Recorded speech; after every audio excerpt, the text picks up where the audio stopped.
சீரமைப்பு பணிகளுக்காக மூடப்பட்ட மயிலாடுதுறை ரயில்வே மேம்பாலம். மாற்றுப்பாதையில் வாகனங்கள் இயக்கத்தால் போக்குவரத்து நெரிசல். சீரமைப்பு பணிகளுக்காக மயிலாடுதுறை ரயில்வே மேம்பாலம் மூடப்பட்ட நிலையில் மாற்றுப்பாதையில் வாகனங்கள் இயக்கப்படுவதால் கடும் போக்குவரத்து நெரிசல் ஏற்பட்டிருக்கிறது. மயிலாடுதுறை கும்பகோணம் வழித்தடத்தில் மயிலாடுதுறை காவிரி நகர் ரயில்வே ஜங்ஷன் பகுதியில் 1975ஆம் ஆண்டு சாரங்கபாணி நினைவு ரயில்வே மேம்பாலம் அமைக்கப்பட்டது. கடந்த 15 ஆண்டுகளுக்கு முன்பு இப்பாலம் சீரமைப்பு பணிகள் மேற்கொள்ளப்பட்டது. பாலம் கட்டப்பட்டு 50 ஆண்டுகளை கடந்ததால் நெடுஞ்சாலைத்துறை சார்பில் ரூபாய் 6 கோடி மதிப்பில் மேம்பாலம் சீரமைப்பு பணிகள் கடந்த ஓராண்டுகளுக்கு மேலாக நடைபெற்று வருகிறது. பாலத்தின் மேல் பகுதியில் சீரமைப்பு பணிகள் மேற்கொள்வதற்கு போக்குவரத்து மாற்றம் செய்தால் பணிகளை செய்ய முடியும் என்ற நிலை இருப்பதால் மயிலாடுதுறை கும்பகோணம் வழித்தடத்திலான போக்குவரத்தை கல்லணை பூம்புகார் சாலையில் மாப்படுகை வழியாக மாற்றிவிட்டு அதன் பிறகு பராமரிப்பு பணிகள் மேற்கொள்ள வேண்டிய சூழல் இருந்து வந்தது.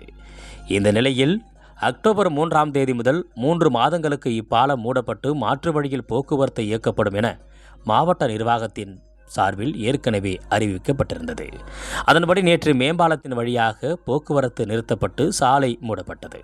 கும்பகோணத்தில் இருந்து மயிலாடுதுறை வரும் வாகனங்கள் அனைத்தும் மூவலூரில் இருந்து இணைப்பு சாலை வழியாக கல்லணை பூம்புகார் சாலையை அடைந்து மாப்படுகை வழியாக மயிலாடுதுறைக்கு வரும் வகையிலும், மயிலாடுதுறையிலிருந்து கும்பகோணம் செல்லும் வாகனங்கள் அனைத்தும் கல்லணை பூம்புகார் சாலை வழியாக அஞ்சலாறு வார்த்தலையில் இருந்து இணைப்பு சாலை அதாவது குத்தாலம் பந்தனூர் சாலை வழியாக குத்தாலம் சென்று கும்பகோணம் சீர்காழி சாலையை அடையும் வகையில் ஏற்பாடுகள் செய்யப்பட்டிருக்கிறது. மாப்படுகை ரயில்வே கேட் பகுதியில் ரயில் வரும் நேரங்களில் அடிக்கடி கேட் மூடப்படுவதுடன் ரயில்கள் இன்ஜின் மாற்றத்துக்காகவும் அடிக்கடி மூடப்படுகிறது.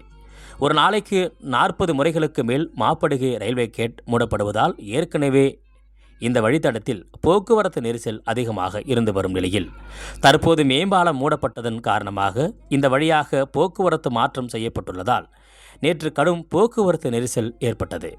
நீண்ட தொலைவுக்கு வாகனங்கள் வரிசையாக நின்று ஊர்ந்து செல்வதால் வாகன ஓட்டிகளும் பொதுமக்களும் குறித்த நேரத்தில் செல்ல முடியாமல் கடும் சிரமத்திற்கு உள்ளாகினார்கள்.